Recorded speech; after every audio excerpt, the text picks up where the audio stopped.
Deus derrame sobre nós a sua graça, seu amor, mais um momento de estudo bíblico da palavra do Senhor. E queridos, para nós darmos início, eu quero convidar você a abrir a sua Bíblia, lá no livro de Romanos, Epístola de Paulo aos Romanos, capítulo 14. Nós vamos ler os 12 primeiros versículos. Romanos 14, os 12 primeiros versículos. Romanos 14, os 12 primeiros versículos. A palavra do Senhor vai nos dizer assim: acolhei ao que é débil na fé, não porém para discutir opiniões. Um crê que tudo pode comer, mas o débil come legumes. Quem come, não despreze o que não come, e o que não come, não julgue o que come, porque Deus o acolheu. Quem és tu que julgas o servo alheio? Para o seu próprio Senhor está em pé ou cai, mas estará em pé porque o Senhor é poderoso para o suster. Um faz diferença em dia, o outro julga iguais todos os dias. Cada um tem opinião bem definida em sua própria mente. Quem distingue entre dia e dia, para o Senhor o faz, e quem come, para o Senhor come, porque dá graças a Deus, e quem não come, para o Senhor não come, e dá graças a Deus. Porque nenhum de nós vive para si mesmo, nem morre para si. Porque se vivemos, para o Senhor vivemos, e se morremos, para o Senhor morremos. Quer pois vivamos ou morramos, somos do Senhor. Foi precisamente para esse fim que Cristo morreu e ressurgiu, para ser Senhor tanto dos mortos quanto dos vivos. Tu, porém, porque julgas teu irmão, e tu, porque despreza o teu, pois todos compareceremos perante o tribunal de Deus, como está escrito: por minha vida, diz o Senhor, diante de mim se dobrará todo joelho, e toda língua dará louvores a Deus. Assim, pois, cada um de nós dará contas de si mesmo a Deus. Amém, irmãos? Deus nos ajude, primeiro, a sermos sábios, fortes, segundo a palavra de Deus, fortes no poder de Deus, para agirmos para a honra e para a glória do nome de Deus, e aprendemos a auxiliar, a ajudar aqueles que necessitam e precisam deste cuidado e deste amor realmente divino. Sim, queridos, eu quero convidar você a curvar a sua cabeça, para nós orarmos ao Senhor neste momento. Grandioso Deus, obrigado pela tua presença maravilhosa nas nossas vidas, sustentando, dirigindo, enchendo-nos, ó Pai, concedendo discernimento para as nossas vidas. Nós somos, Senhor Deus, limitados e precisamos que o Senhor fortaleça, sustente, perdoe o nosso pecado, para que possamos no Senhor termos discernimento, sermos, Senhor Deus, fortalecidos e caminharmos, Senhor Deus, cada dia mais para a tua honra e para a tua glória.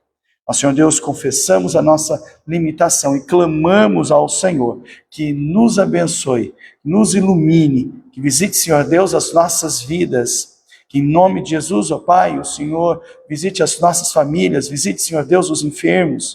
O Senhor coloca a tua mão, Senhor Deus, em cada luta, em cada batalha. Que sendo a sua vontade, o Senhor cure as suas vidas, ó Pai. Que sendo a sua vontade, o Senhor dê tratamento adequado, sendo a sua vontade, ó Pai, não fazer, não curar, que o Senhor cuide de cada um de nós para que sejamos fortalecidos e entendamos, ó Pai, que o Senhor vai nos dar condições de enfrentar os dias difíceis e ruins. Em nome de Jesus, ampara o teu povo, porque nós temos sofrido e temos, Senhor Deus, nos conduído demais, realmente uns para com os outros, e em nome de Jesus, o Senhor nos visite e nos faça, Senhor Deus, entender a tua palavra e sermos fortes para toda boa obra do Senhor. Oramos, ó Pai, e pedimos ao Senhor que use a lição de hoje, fala ao nosso coração, em nome de Jesus. Amém. Queridos, hoje nós vamos falar sobre a avareza. Hoje nós vamos falar sobre a avareza. Então, Evangelho de Lucas, capítulo 12. Evangelho de Lucas, capítulo 12. Nós vamos ler do versículo 13 ao versículo 34. Então, Lucas 12, capítulo 12, de 13 a 34. Lucas 12, de 13 a 34, diz assim, ó. Neste ponto, o homem que estava no meio da multidão lhe falou: Mestre, ordena ao meu irmão que reparta comigo a herança. Mas Jesus lhe respondeu: Homem, quem me constituiu juiz ou partidor entre vós? Então lhe recomendou: Tende cuidado e guardai-vos de toda e qualquer avareza, porque a vida de um homem não consiste na abundância dos bens que ele possui. E lhes proferiu ainda uma parábola, dizendo: O campo de um homem rico produziu com abundância. E arrazoaram consigo mesmo, dizendo: Que farei, pois, que não tenho onde recolher os meus frutos? Esse disse: Farei isto: destruirei os meus celeiros, reconstruí-los-ei maiores, e aí recolherei todo o meu produto e todos os meus bens. Então direi à minha alma: Tens em depósito muitos bens para muitos anos, descansa, come, bebe, regala-te. Mas Deus lhe disse: Louco, esta noite te pedirão a tua alma, e o que tens preparado, para quem será? Assim é o que entesoura para si mesmo e não é rico para com Deus. A seguir dirigiu-se Jesus aos seus discípulos, dizendo: Por isso eu vos advirto que não andeis ansiosos pela vossa vida, quanto ao que haveis de comer, nem pelo vosso corpo, quanto ao que haveis de vestir. Porque a vida é mais do que o alimento e o corpo mais do que as vestes. Observai os corvos, os quais não semeiam, não ceifam, não têm dispensa, nem celeiros, todavia Deus os sustenta. Quanto mais valei do que as aves, qual de vós, por ansioso que esteja, pode acrescentar um côvado ao curso da sua vida? Se, portanto, nada podeis fazer quanto às coisas mínimas, por que andais ansiosos pelas outras? Observai os lírios, eles não fiam, não tecem, eu contudo vos afirmo que nem Salomão em toda a sua glória se vestiu como qualquer deles. Ora, se Deus veste assim a erva que está no campo e amanhã é lançada no forno, quanto mais tratando-se de vós, homens de pequena fé. Não andeis, pois, a indagar o que haveis de comer ou beber, e não vos entregueis a inquietações, porque os gentios de todo o mundo é que procuram estas coisas, mas vosso Pai sabe que necessitais delas. Buscai, antes de tudo, o seu reino, e estas coisas vos serão acrescentadas. Não temais, ó pequenino rebanho, porque vosso Pai se agradou em dar-vos o seu reino. Vendei os vossos bens e dai esmola, fazei para vós outros bolsas que não desgastem, tesouro inextinguível no céu, onde não chega o ladrão e nem a traça consome. Porque onde está o vosso tesouro, aí estará também o vosso coração. Amém, irmãos? Bom, queridos, como eu disse, o nosso tema é a avareza, e nós começamos dizendo o seguinte, que a avareza é o apego, e é um apego exagerado ao dinheiro e ao desejo insaciável de adquirir, de acumular, de ter muita riqueza. Quando nós olhamos aí o capítulo 12, veja, o Evangelho de Lucas vai apresentar um contraste. Veja só, um contraste entre uma devoção sincera, um verdadeiro seguidor de Jesus e também sobre a hipocrisia realmente dos fariseus. Veja, Jesus vai reprovar a avareza, tá? E vai fazer importantes advertências realmente que o Senhor Jesus vão nos desafiar para que eu e você possamos compreender realmente o perigo dela. E convida eu e você a rever os nossos conceitos, as nossas práticas, nos incentivando a servir o reino de Deus com tudo aquilo que somos, mas também com os nossos bens. Bom, nós vamos trabalhar alguns pontos, né? Vamos falar realmente de algumas coisas aqui. 4 pontos nós vamos tratar. Nós vamos falar que a avareza é um pecado que gera contenda e inimizade. Depois nós vamos falar que a avareza é um pecado contra a bondade de Deus. Nós vamos falar que a avareza aprisiona o homem e as coisas materiais. E por fim, nós vamos falar que a avareza é a solene advertência do Senhor Jesus. Nós vamos ver tudo isso trazendo para as nossas vidas sobre a avareza. Bom, a avareza é um pecado que gera contenda e inimizades. E a gente já sabe que a avareza é o apego exagerado ao dinheiro, ao desejo insaciável de adquirir, de acumular cada vez mais para nós riquezas.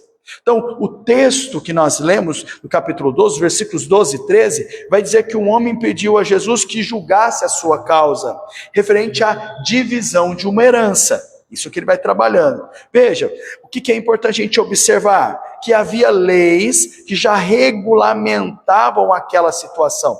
Então nós estamos olhando realmente para os judeus, e ele pede, ó Senhor, já que o Senhor é tão justo assim, então que o Senhor julgue a minha causa. Ele diz, não, quem sou eu para fazer isso? Já existem essas leis. Vamos lá, em Deuteronômio 27. Deuteronômio 27. Olha aí o versículo 17. Desculpa, 27 não, 21. Versículo 17. 21, 17. Deuteronômio 21, versículo 17. Deuteronômio 21, 17. Vai dizer assim, ó, mas ao filho da aborrecida reconhecerá por primogênito, dando-lhe dobrada a porção de tudo quanto possuir. Porquanto aquele que é o primogênito, do seu vigor, o direito da primogenitura é dele. Então ele olha para nós, segundo as leis judaicas, e diz o seguinte, olha, já tem uma forma de se trabalhar e se dividir a herança, ok? Então veja só, aquele homem via em Jesus apenas um rabino, e os rabinos pronunciavam decisões sobre os pontos que tinham na lei mosaica. Então ele olhou realmente para Jesus e não viu o Messias. Olhou para Jesus e viu um homem sábio, um rabino, que teria condições de, segundo a lei, definir estes padrões aqui. Só que Jesus responde a ele, dizendo o seguinte, que a sua prioridade não estava centrada em coisas materiais ou coisas temporais. Jesus olha para ele e diz assim, olha, não é comigo isso. Isso daí você tem quem resolva, as coisas materiais, as coisas temporais. Tanto que o texto no versículo 15, lá de Lucas 12, vai dizer, tende cuidado e guardai-vos de toda e qualquer avareza, porque a vida de um homem não consiste na abundância de bens que ele possui. Então é isso que ele está trazendo. Olha, eu quero lembrar a vocês que a minha proposta não está em acumular bens. A minha preocupação não é as coisas materiais, mas sim em salvar vida, transformar vida, trazer sabedoria na prática para cada um. Então veja, a disputa em torno de uma questão material e temporal, tá certo? Entre o homem e também o seu irmão, o que estava gerando? A avareza, que é o apego excessivo às coisas materiais, que produz o quê? Guerra contra o seu próximo, tá? Guerra contra o seu próximo. O que nós estamos percebendo aqui, pessoal? Ele está trazendo essa percepção de que a avareza é a ilusão de eu possuir algo. Então, toda vez que o indivíduo quer algo em excesso, a contenda vai acontecer com o seu próximo. Ok? Então veja, eis alguns exemplos que vão confirmar justamente isso. Primeiro, Davi quis Betseba. O que ele precisou de fazer? Mandar matar alguém. Depois disso, Nabal se recusou a ajudar Davi quando este fugia. Tá certo? Depois, Acabe se aproximou da vinha de Nabote, quis essa vinha. E segundo o ensino de Tiago, a avareza resulta aí dos desejos carnais, que estão o quê? Impregnados no nosso coração. Tiago capítulo 4, versículo 1. Então diz, da onde vêm esses desejos? Do nosso coração, dizendo que os desejos carnais estão impregnados dentro do nosso coração. Veja, então o avarento não se contenta nunca com o que tem, ele sempre deseja mais. Vamos lá? Eclesiastes capítulo 5, versículo 10. Eclesiastes 5,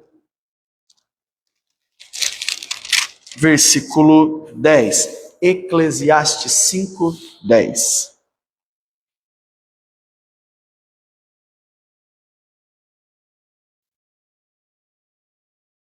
Eclesiastes 5,10 diz, quem ama o dinheiro, jamais dele se farta, e quem ama a abundância, nunca se farta da renda. Também isso é vaidade, tá? Também isso é vaidade. Então, a avareza vai gerar o que, queridos? Pecado. Vai gerar contenda.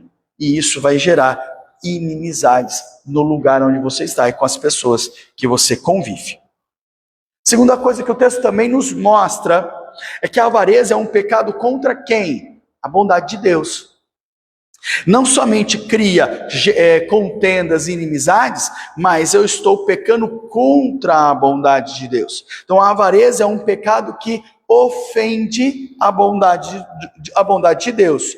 Duas coisas dentro disso. Primeiro, a avareza é idolatria. É o que a gente vê Lucas 12 a partir do versículo 15. Tá? Ele vai olhar para a gente e vai dizer que é idolatria. Então lhe recomendou: tendes cuidado e guardai-vos de toda e qualquer avareza. Ideia de idolatria. Tá? Há um pensador, um filósofo chamado Francis Bacon.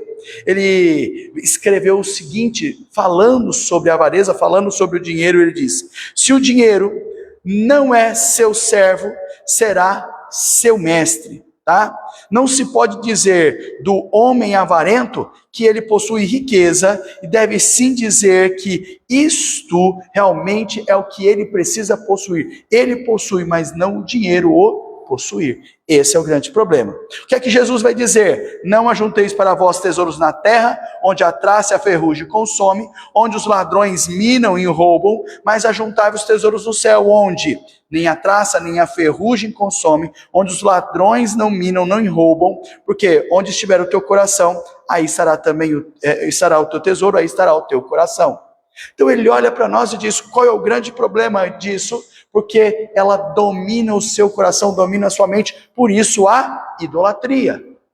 Então veja, não pode ser o dinheiro que domina a sua vida, porque senão ele vai ser o seu senhor, mas você que é o senhor do dinheiro, porque você usa isso em benefício para atender às suas necessidades. Mas quando é o inverso, você está juntando tesouros na terra, mas não está juntando tesouros no céu. Quando você pensa no tesouros no céu, você está pensando na ação, realmente, na fé, em depender de Deus. Quando você ajunta tesouros para a terra, nós estamos pensando na prata, no ouro, no dinheiro, e aí nós estamos pensando em quem é o seu Senhor. Por isso que ele termina dizendo: o que está dentro do seu coração é o seu tesouro, né? Aquilo que tem mais valor para você. Por isso, tomar cuidado com a idolatria realmente do dinheiro. Veja, na carta de Efésios, nós vamos ver o que? O apóstolo Paulo afirmando que o avarento, ele é idólatra, tá? E ele não tem herança no reino, realmente, de Cristo Jesus, o reino de Deus. Efésios 5, versículo 5. Ele olha para a gente e diz: tome cuidado, porque a avareza é idolatria e não tem herança em Cristo, realmente, de Deus. Não vai para o céu. O apóstolo João vai recomendar o que em 1 João, capítulo 5, versículo 21, diz: filhinhos, guardai-vos dos ídolos. Justamente porque a gente precisa guardar a mente, guardar o coração, realmente, para que isso não torne o nosso Senhor, o nosso guia, certo? Veja só, ele olha para nós e vai dizer que este avarento, que é idólatra, adora os bens materiais, adora a posse, adora o dinheiro, coloca sempre todas essas coisas em primeiro lugar na sua vida, tá certo? E não vai conseguir de maneira nenhuma seguir, viver a Deus, viver a Jesus. Por isso a advertência. Abra sua Bíblia lá, Evangelho de Mateus, capítulo de número 6. Mateus 6, versículo 24. Mateus 6, 24.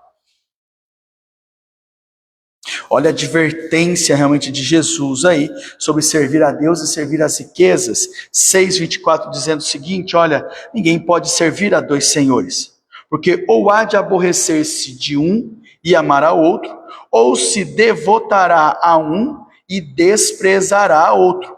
Não podeis servir a Deus e às riquezas. Não tem como. Ele diz: se você se apegar com amor a isso, ele vai ser senhor da sua vida, e você não vai servir a Deus da forma correta. Por quê, queridos? Porque eu e você vivemos num mundo, e esse mundo é o quê? Materialista. tá certo? Por isso a advertência de Paulo, mais uma vez, é oportuna, quando ele vai dizer assim: ora, os que querem ficar ricos caem em tentação, caem em cilada, tá certo? Em muitas concupiscências, em muitos desejos insensatos, perniciosos, tá certo? Os quais vão afogar o homem em ruína e perdição. Por quê? O amor do dinheiro é a raiz de todos os males. E alguns, nessa cobiça, que é a avareza, se desviam da fé e a si mesmos se atormentaram com muitas dores. 1 Timóteo, capítulo 6, versículos 9 e versículo 10. Então ele traz tudo essa advertência.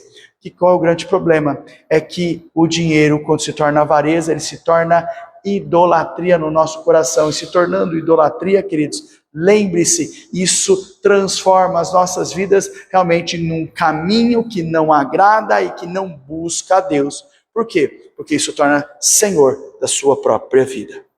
Segunda coisa, queridos, que também nós olhamos para cá é falar que a avareza afasta o homem de Deus. O próprio versículo 15, ele vai dizer assim, tende cuidado e guardai-vos de toda e qualquer avareza. Por quê? Porque a vida de um homem não consiste em abundância dos bens que ele possui. Ele está dizendo, cuidado, a sua vida não é o que você tem.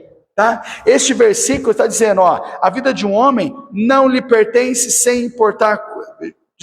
a vida de um homem não lhe pertence, sem importar quão rico possa ser. Então, o que acontece? O avarento, ele é dominado pelo pensamento, tá certo? De que pode viver sem Deus. Por quê? O seu senhor é o dinheiro. O seu senhor são os bens que ele tem, aquilo que ele adquiriu. Né? É o camarada que entra dentro da sua casa e diz, a minha casa é o meu reino, e eu estou muito bem aqui, não preciso de mais nada. Então tem que tomar muito cuidado com isso. Tá? E, veja, a pessoa entende que não pode, que não precisa mais de Deus, vai pensar que o dinheiro aí é o seu todo-poderoso e se torna autossuficiente. Veja, o mundo que a gente vive, ele realmente valoriza a avareza. Os homens, realmente, as mulheres no nosso tempo, elas são medidos pelo aquilo que têm. A sua importância, o seu valor, você entendeu? Se o seu prestígio, muitas vezes está ligado àquilo que tem. Mas Deus não avalia o homem desta forma. Deus não enxerga, Deus não mede o homem desta forma. Deus não vai valorizar ou desvalorizar, prestigiar ou não prestigiar por aquilo que ele tem.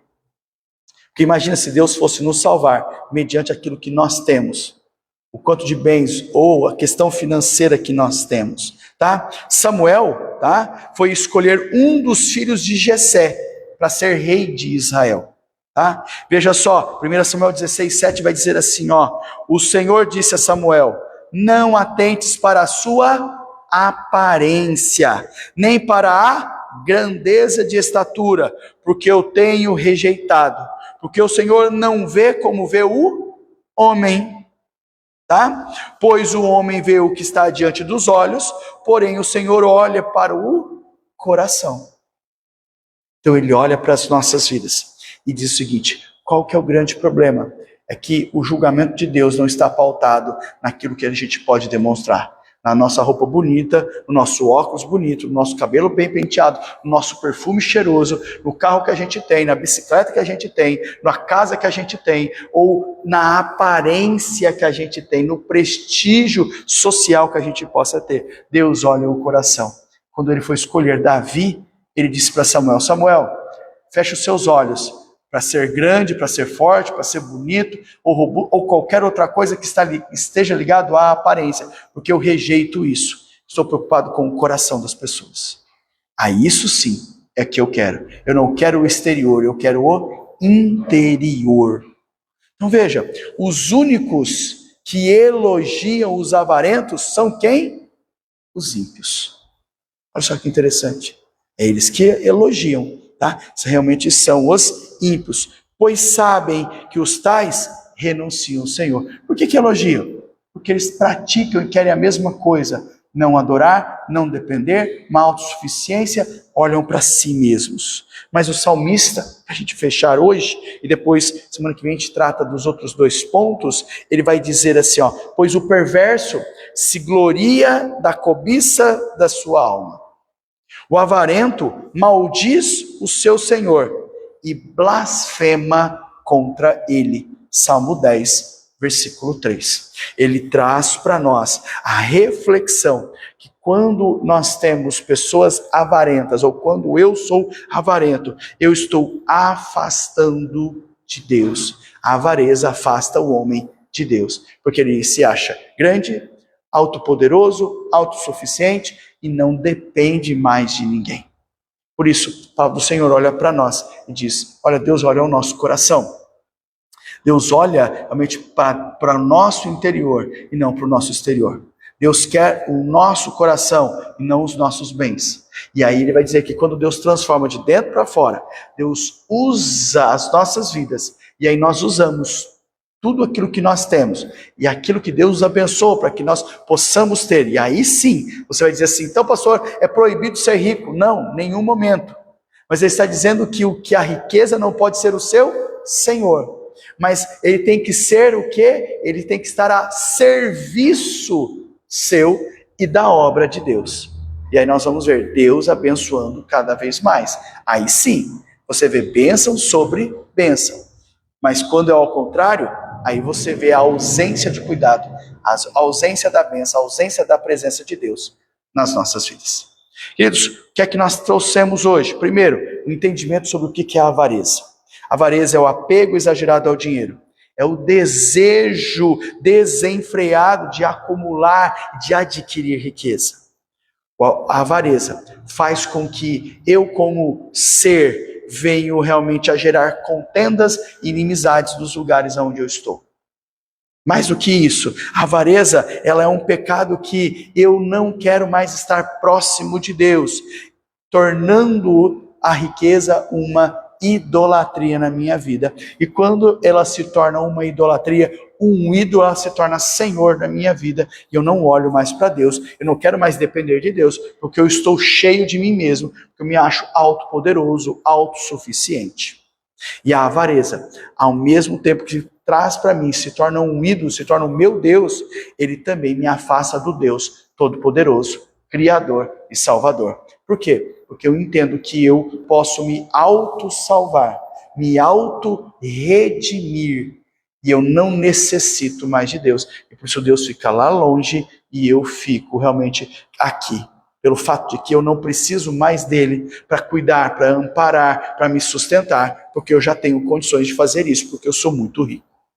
Por isso, guardando 2 coisas, primeiro Samuel, quando vai escolher o rei de Israel, Deus diz a ele, rejeite todo tipo de aparência, porque eu estou preocupado com o coração, e eu quero é o coração das pessoas. E por fim, Salmo 10, versículo 3, onde olha para nós e diz, o perverso alegra-se na sua cobiça e na sua vida. O avarento vai maldizer o Senhor, vai blasfemar contra ele. Eu não preciso de Deus para nada. Por isso, a avareza, ela gera contendas, a avareza, ela é idolatria, e a avareza te afasta de Deus dia a dia, de uma forma que nem sempre você consegue mais voltar. Porque se você gera blasfêmia, e a gente já sabe que é blasfêmia contra o Espírito Santo, por exemplo, não tem perdão. Então ela te anula realmente o seu nome do livro da vida, de uma vida com Deus. Por isso arrependimento, mudança, quebrantamento diante do Senhor. Amém, irmãos? Diante destes pontos iniciais que nós trabalhamos, alguma dúvida, pergunta ou algo que chamou a atenção, muito interessante, do qual eu gostaria de compartilhar e trazer? Tranquilo aqui dentro desses pontos iniciais? Semana que vem que nós vamos falar que a avareza aprisiona o homem, as coisas materiais, ok? E a avareza é a solene advertência do Senhor Jesus, fechando aqui o nosso estudo sobre a avareza, certo? Então semana que vem a gente termina realmente falando do nosso texto, estudando aqui, tratando sobre a avareza. Amém, irmãos? Deus os abençoe, fortaleça as nossas vidas e que a gente possa cada dia mais compreender aí e buscar ao Senhor, realmente como o Deus Todo-Poderoso do nosso coração. Vamos orar, irmãos, encerrando assim realmente o nosso estudo bíblico. Grandioso Deus, obrigado. Obrigado pelo teu cuidado, teu amor, obrigado por sustentar, amparar as nossas vidas. Obrigado, Senhor Deus, por nos trazer à tua casa nessa noite, para aprendermos a tua palavra, estudar temas bíblicos, ó Pai, concernentes ao crescimento, à lapidação, à correção, à edificação das nossas vidas. Obrigado, Senhor Deus, pelos irmãos que aqui estão. Continue, Senhor Deus, incomodando aqueles que não têm vindo, para entendam, ó Pai, quão importante é aprender e se quebrantar realmente diante da tua palavra. Nos perdoe, nos ilumine, nos dê uma boa noite de descanso e continua, Senhor Deus, a prover, a dar provisão às nossas vidas em todo o tempo. Nós oramos em nome de Jesus. Amém. Obrigado, queridos, e Deus continue abençoando.